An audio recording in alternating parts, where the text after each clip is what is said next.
Welcome to Inside East African Politics. Great to be diving into this. Today we're tackling a really critical issue, one that shapes a lot of the dynamics in the Horn of Africa. Ethiopia's, well, decades-long quest for direct access to the Red Sea. Yeah, and it's so much more than just, shipping routes. It's got history, big economic stakes, international law angles, and some pretty intense geopolitics all wrapped up in it. We're going deep into why this is often framed as, quote, existential for Ethiopia, and what that means for stability across the whole region. And it's fascinating, that word existential. It's not just about wanting a port. It suggests something much more fundamental is at stake for Ethiopia itself. Understanding this is key if you want to get a handle on a major potential flashpoint over there. Absolutely. And the root of it fundamentally is geography, isn't it? Mm-hmm. Ethiopia, huge country, second most populous in Africa, over 120 million people, but landlocked, completely cut off from the sea since Eritrea gained independence back in the early 1990s. That was the pivotal moment. 1991 de facto, 93 de jure. It just fundamentally changed Ethiopia's entire economic and strategic position overnight. A major regional power suddenly without its own coastline. Exactly. Which is, vital for global trade, for strategic depth, for projecting influence. And Prime Minister Abiy Ahmed uses really strong language about this, calling port access an existential necessity, not just some nice-to-have luxury. What does that tell us? Well, language like that, it signals a deep-seated belief. It says this isn't just about economic growth or convenience. It's perceived as fundamental to the nation's survival, its progress, its whole future. Implying maybe a willingness to be quite assertive to achieve it. It certainly suggests a high level of importance, maybe even urgency, a conviction that without this direct sea access, Ethiopia just can't unlock its potential and might even face, serious long-term instability. So domestically, you can see how that existential narrative could be powerful in a country dealing with internal conflicts, ethnic tensions, economic problems. Right. Framing port access as this shared national goal, it could be a way to try and unify people. Precisely. It offers an external objective, something that might potentially cut across some of those internal divides, focus the national energy on what's presented as vital for everyone. But, and this is the big but, isn't it? Yeah. That same assertive talk, that push for access, it understandably makes neighbors really nervous. Yeah, it really does. They hear existential necessity directed at access through their sovereign territory, and alarm bells start ringing. Yeah. They see it as a potential challenge to their own borders, their own sovereignty. Which sets up this fundamental tension we need to explore. How does a nation pursue something it sees as absolutely vital without trampling on the rights and security of its neighbors? That's the tightrope. And it leads us straight into the history, the legal arguments, the economic pressures, and the current geopolitical maneuvering. Let's talk history then. Ethiopia wasn't always landlocked. There's a deep past connection to the sea, right? Going way back. Oh, absolutely. The Axumite kingdom, centuries ago, was a major maritime power based in what's now northern Ethiopia and Eritrea. That history, that memory of sea access, it's definitely part of the national story. And it fuels some of these contemporary claims of having historical rights to the sea. It does. Now, a much more recent and legally specific historical anchor point is the 1884 Hewett Treaty. Right, the Treaty of Adwa. Between Britain, Egypt, and Ethiopia. Yeah, and its main goal was actually sorting out a conflict between Egypt and Ethiopia at the time. But for Ethiopia's Emperor Johannes IV, getting a seaport out of the deal was a key objective. He didn't get sovereignty over a port, did he? But Article 1, I think, guaranteed something specific. That's right. Article 1 guaranteed free transit for all goods, including arms, through the port of Massawa. Massawa is now in Eritrea, of course. Britain was supposed to ensure this access was protected. But that promise didn't last long. Not at all. Almost immediately after the treaty was signed, Italy occupied Massawa, and Britain basically gave Italy a nod to do it. So Ethiopia's guaranteed access vanished. Effectively nullified. And this sequence of events, a promise made, then quickly broken with colonial power complicity, became a really potent narrative within Ethiopia, a story of betrayal. So the Hewett Treaty isn't just some obscure historical document. It's used today, right, as evidence of historical rights being ignored, diplomatic promises being worthless when it comes to sea access. Exactly. It feeds into the current distrust and maybe strengthens that feeling that, well, diplomacy alone might not cut it. It reinforces why the issue feels so fundamental, maybe even existential. And beyond Massawa, there are also specific historical claims made about the port of Assab, further south along the Eritrean coast. Yes. The argument there is that Assab had strong historical ties to Ethiopia, and that after Eritrea's independence, Eritrea basically shut down negotiations that might have allowed Ethiopia to keep using it. Figures like Ambassador Taruna Zena have argued Ethiopia has historical and legal rights to Assab that were just sort of left hanging. Frozen in political limbo was the phrase used, yeah, by Eritrea's independence. But Eritrea sees this completely differently. Oh, absolutely.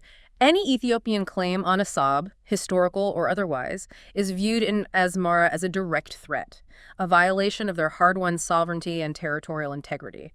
They point to their own history as an Italian colony, established in 1890, with borders defined by those colonial agreements. So you have these completely opposing historical narratives deeply tied to national identity on both sides. Which makes finding common ground incredibly difficult. Eritrea has been very firm. No public talks about giving Ethiopia access through its ports. Full stop. And the moment they created this whole situation, the critical juncture was Eritrea's independence. De facto 91, official 93. That's when Ethiopia became landlocked. Access to Massawa, access to Assab gone. Its navy, which had actually been based in foreign ports anyway, was formally dissolved a few years later in 96. A massive strategic and economic shift. Okay, let's talk about the economic impact then. What does being landlocked actually cost Ethiopia, day to day, year to year? Well, it imposes really substantial economic and, frankly, strategic disadvantages. The big one is the overwhelming dependence on neighbors for trade transit. Mainly Djibouti, right? Something like 95% of Ethiopia's trade goes through there. That's the figure usually cited, yes. Overwhelming reliance on one single corridor, one single port. And that must be expensive. Incredibly expensive. The numbers vary a bit depending on the source and the year, but we're talking huge sums for port fees and transit costs paid to Djibouti, easily over $1 billion a year. Some estimates go as high as 1.5, 1.6 billion. One source even mentioned possibly close to 3 billion USD annually. Wow, $3 billion. Think about what that means. There was a point around 2015, I believe, where those fees were estimated to be consuming something like a quarter of Ethiopia's entire national budget. A quarter of the budget, just on port fees. It's a staggering figure. That's money that could be going into healthcare, into education, building roads, power plants, vital domestic investment. So it's not just an inconvenience, it's a direct drain, hindering national development. Absolutely. It's seen as a fundamental brake on progress. And this kind of prolonged economic disadvantage, paying billions just to get your goods in and out, it can fuel internal frustration.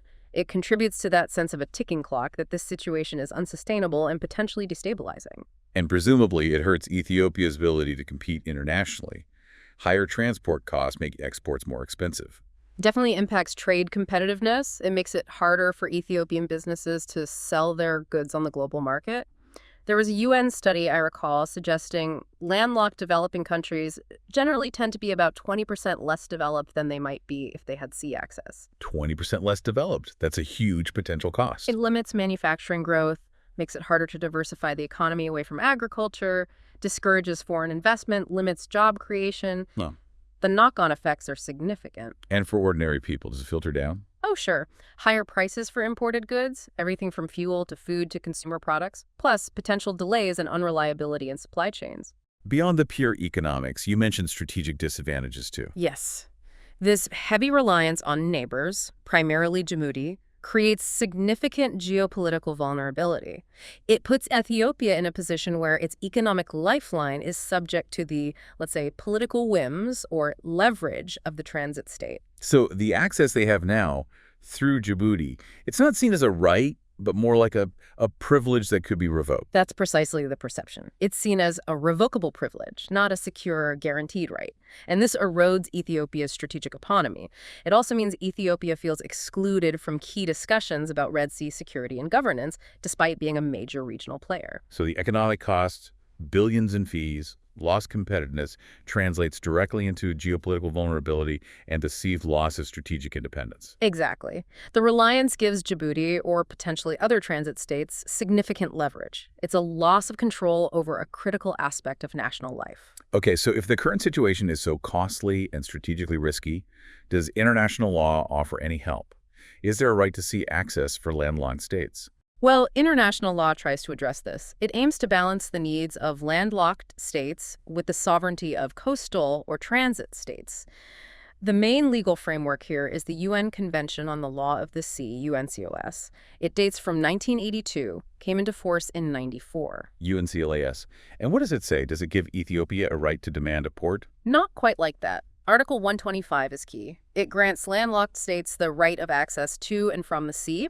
Importantly, it grants the freedom of transit through the territory of transit states. Freedom of transit. For what purpose? Primarily for maritime trade, accessing global markets, but also potentially for other lawful uses of the sea, like fishing or marine research in certain contexts. And does it say anything about costs? Right. Like those massive fees Ethiopia is paying? Article 127 says that traffic in transit shouldn't be subject to customs duties or taxes, except for specific services rendered.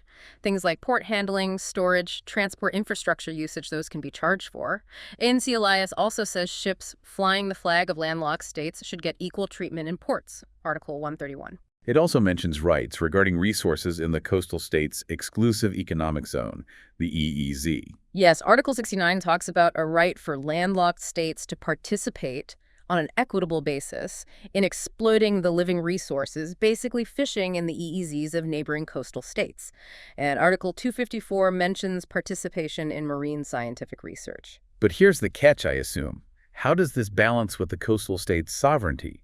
Djibouti's rights or Eritrea's? That's the crucial balancing act. Article 125, paragraph 2, explicitly states that the specific terms and conditions for exercising this freedom of transit must be agreed upon between the landlocked state and the transit state, usually through bilateral or regional agreements. So it has to be negotiated. Yes, and paragraph 3 of the same article reinforces that the transit state retains full sovereignty over its territory.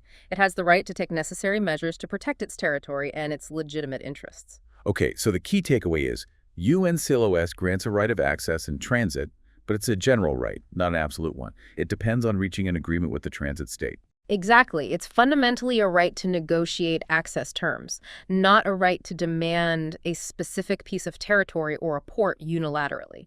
This is where the legal framework sort of bumps up against those historical claims or the existential necessity framing, if that framing implies taking territory. And the access granted is primarily commercial, right? Not military. Generally, yes. The focus of these UNCLOS provisions is economic and commercial access. Establishing a naval base, for instance, is well beyond the scope of the transit rights guaranteed under Article 125. That would require a separate, specific agreement. What if there's a dispute? If Ethiopia feels the terms offered by Djibouti are unfair, or if access is blocked? UNCLOS encourages diplomatic negotiations first and foremost. If that fails, there are dispute resolution mechanisms. Parties could potentially go to the International Tribunal for the Law of the Sea, ITLOS, which specializes in these things, or possibly use other mechanisms like mediation, arbitration, or even the International Court of Justice, the ICJ, though that's generally for broader state-to-state disputes. So the law provides a framework, but making it work in practice really comes down to those bilateral deals. Precisely. The practical reality depends entirely on successful negotiation and cooperation. We see examples elsewhere. Nepal has transit agreements with India and China. Historically, Czechoslovakia even had specific leased zones in ports like Hamburg and Stettin. But Ethiopia's situation, with the high costs and reliance on Djibouti despite UNCLOS existing, shows there can be a gap between the legal right on paper and the reality on the ground. Absolutely. It highlights how geopolitical factors, infrastructure limitations, and economic leverage can heavily influence how these rights are actually realized. International efforts like promoting customs conventions like TIR or funding regional transport projects try to bridge that gap, but it remains a challenge. Which brings us to Ethiopia's more recent contemporary efforts to break out of this situation. Right. They've been pursuing what seems like a multi-pronged strategy. Some assertive diplomacy, some attempts at cooperative deals, all aimed at getting more reliable, diversified, and ideally cheaper port access. And the most headline-grabbing move recently was that Memorandum of Understanding, the MOU, signed with Somaliland, January 1st, 2024. Yes, highly controversial. The reported terms were that Ethiopia would get access to about 20 kilometers of coastline in Somaliland, near the port of Berbera. The deal mentioned a potential naval base and commercial marine operations leased for 50 years. 20 kilometers of coast And a naval base. Yeah. And what was Somaliland getting in return? Well, reportedly, shares in Ethiopian Airlines. But the really explosive part was the suggestion that Ethiopia would undertake an in-depth assessment, potentially leading to it formally recognizing Somaliland as an independent state. Recognizing Somaliland. That's huge, because internationally, Somaliland is considered part of Somalia. Exactly. Somaliland declared independence from Somalia back in 1991, but no UN member state has ever recognized it. Ethiopia doing so would be a first and a massive challenge to Somalia's territorial integrity. So Somalia's reaction must have been strong. Furious. Immediate, vehement condemnation. They called it a blatant violation of their sovereignty and act of aggression. They stated the MOU had zero legal basis, because Somaliland is, in their view and under international law, part of Somalia. They recalled their ambassador from Addis Ababa and demanded the deal be scrapped. This wasn't just a bilateral issue then. It instantly became a major regional crisis. Absolutely. Because offering recognition, even potentially, strikes at the core principles of sovereignty and territorial integrity that underpin the whole international system, especially in Africa with its history of colonial borders. It immediately triggered widespread condemnation and rallied support for Somalia. Who spoke out against it? Key regional and international players, the US, the UK, the EU, Turkey, Egypt, and the Arab League, even Eritrea, all came out strongly supporting Somalia's sovereignty and opposing the deal. It underscored just how sensitive any move perceived as undermining existing borders is. Things got tense, but then there was an attempt to de-escalate. Turkey stepped in. Yes, Turkey played a mediation role, leading to talks between Ethiopia and Somalia. This resulted in the Ankara Declaration in December 2024. What did that declaration say? On the surface, it looked like a positive step. Both sides agreed to respect sovereignty, territorial integrity, and work towards mutually beneficial commercial arrangements for sea access under Somalia's sovereignty.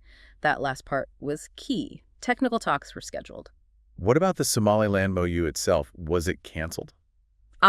That's the crucial ambiguity. The Ankara Declaration didn't explicitly mention canceling the MOU. Ethiopia hasn't publicly confirmed it's dead. And Somaliland, for its part, insists the MOU is still valid and moving forward. So the core contradiction remains unresolved. Exactly. While the Ankara meeting lowered the temperature temporarily, the fact that the MOU's status is unclear leaves a huge source of potential friction. The fundamental issues, including Somaliland's status and Ethiopia's approach, are still very much live.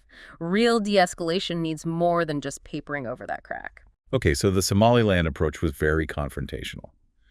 But Ethiopia has also been pursuing other, maybe more conventional diversification options. Yes. And that's important context. They have ongoing engagements with other coastal states precisely to reduce that massive reliance on Djibouti. With Djibouti itself, for instance. There have been discussions. Djibouti even proposed potentially joint management of its newer Tajura port, partly maybe to keep Ethiopia's business and ease some tension.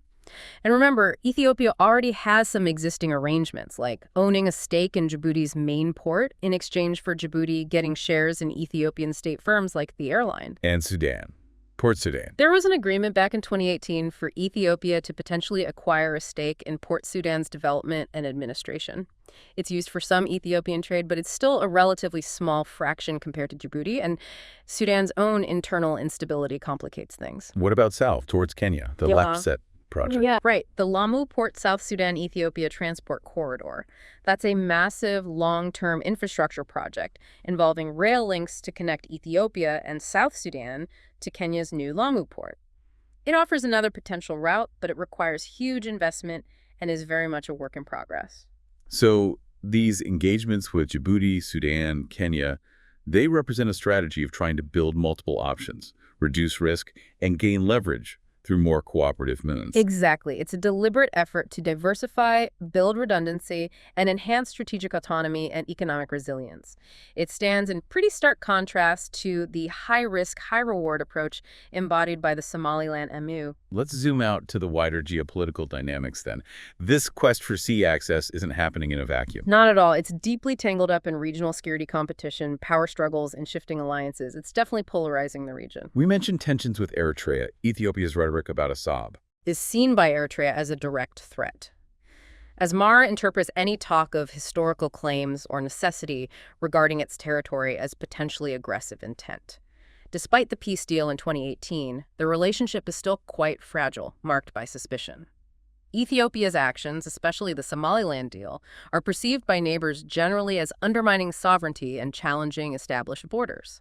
And the Somaliland MOU, as we said, blew up relations with Somalia. Directly challenged Mogadishu's sovereignty, reigniting historical mistrust and highlighting just how fragile those post-colonial borders can feel when challenged unilaterally. And this is leading to new alignments, countries choosing sides. It appears so. There's talk of an emerging axis, particularly involving Egypt, Eritrea, and Somalia, seemingly aimed at containing Ethiopia's perceived ambitions. Egypt's involvement links to the Nile dispute too, right? The Grand Ethiopian Renaissance Dam, the GERD. Absolutely. Egypt sees Ethiopia's push for Red Sea access as potentially increasing Ethiopia's regional power and influence, which intersects with Cairo's long-standing concerns about the GRE's impact on Nile water flows. So the port issue becomes another front in this broader geopolitical competition over regional dominance and vital resources. Historical grievances, Nile politics, Red Sea access, they all start to converge. How does Ethiopia respond to this perceived containment? Well, there have been reports of Ethiopia, for instance, strengthening its military footprint within Somalia, perhaps partly to counter that perceived Egypt-Eritrea-Somalia alignment and maintain influence in Mogadishu. It's a very fluid situation. And then you have the external powers involved. The Horn is always a stage for bigger players. Always. The UAE, for example, has significantly deepened its involvement across the region. Loans, infrastructure funding, port operations. DP World, the Dubai-based port operator, is very active. Very active. Yeah. Including in Berbera, Somaliland. Some analyses suggest the UAE's broader Red Sea strategy might find common ground with Ethiopia's maritime ambitions. There are even suggestions, though controversial, that the UAE benefits from a certain level of instability, allowing it to consolidate control over key trade routes while different regional actors are distracted. What about Russia? Russia has been reported to be assisting Ethiopia with developing its naval capacity training personnel, potentially helping secure port access or facilities down the line. From Moscow's perspective, it's likely a geopolitical play bolstering a potential partner, projecting Russian influence in a critical maritime zone, maybe challenging U.S. influence. Could that trigger an arms race? It's a concern. A newly assertive Ethiopian navy, enabled by external powers, could definitely escalate regional tensions. And China. They're everywhere in African infrastructure. Hugely involved. Financing and building ports, railways, roads, often connecting landlocked countries like Ethiopia to the sea. Their model often involves securing significant financial stakes, sometimes operational control, which raises sovereignty questions for the host countries themselves. And their infrastructure can have dual uses. Well, facilities built by China, like parts of the port in Djibouti or infrastructure in Ethiopia, have reportedly been used for exercises by China's own military, the PLA.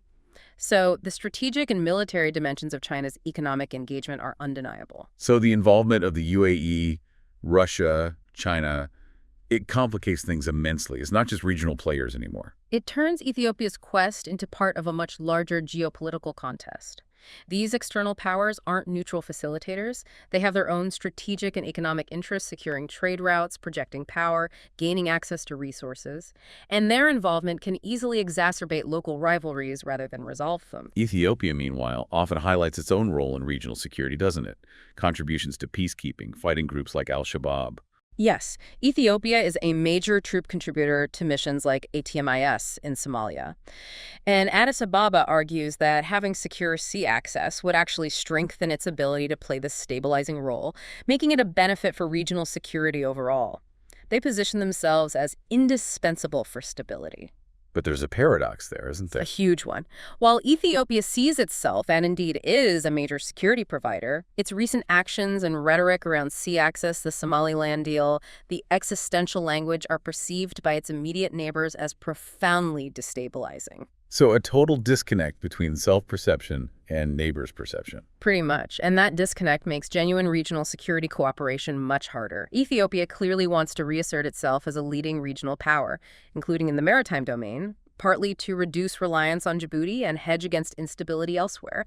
But that ambition directly clashes with neighbors' sovereignty concerns. All of this points to some serious risks down the road. Absolutely. The risk of conflict, driven by assertive unilateralism or fueled by external interference, is real. There's the risk of further fragmenting regional cooperation, which would undermine efforts against common threats like terrorism or piracy.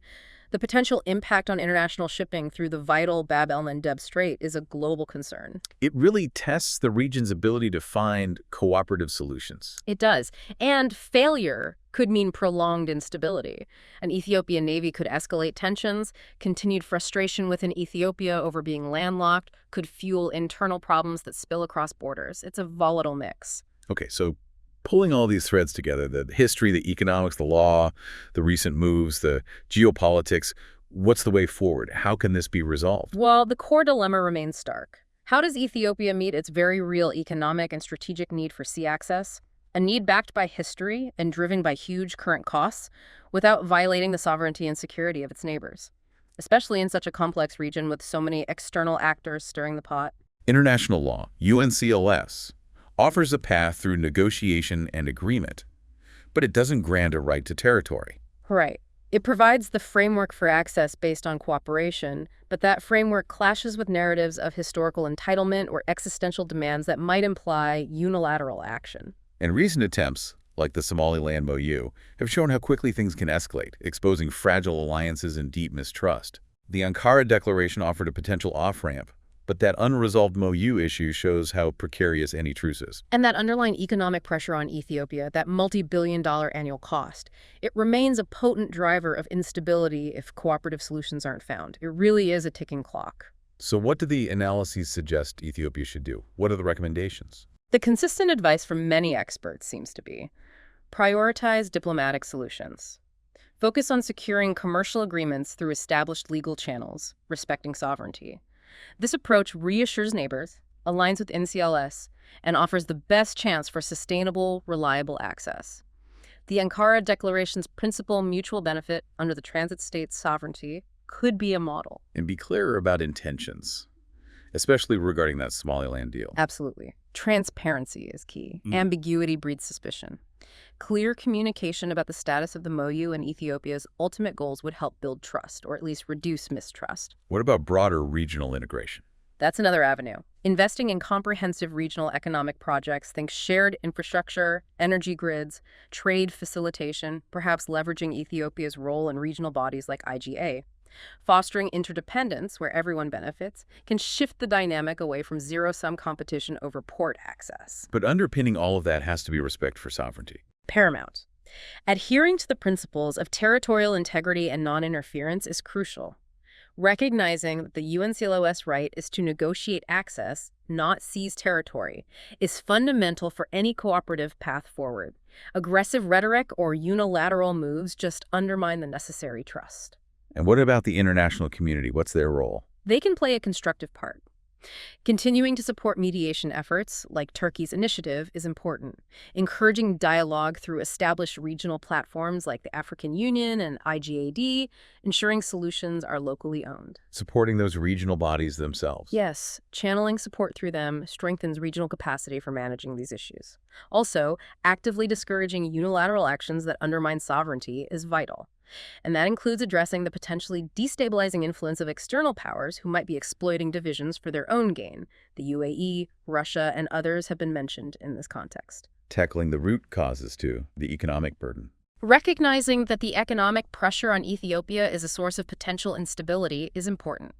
Directing support towards initiatives that alleviate that burden through cooperative, mutually beneficial arrangements like developing efficient transit corridors could help stabilize the situation for everyone. And reinforcing international law. Consistently emphasizing UNCLOS and other relevant frameworks as the legitimate basis for resolving these issues helps promote a rules-based approach rather than one based on power or historical claims alone. It really is an incredibly complex, high-stakes balancing act. It truly is. Ethiopia's need is undeniable. The economic costs are real, the strategic desire is understandable, but achieving sustainable sea access requires navigating this incredibly dense web of history, law, neighborly concerns, and external interference. So here's something to leave you with.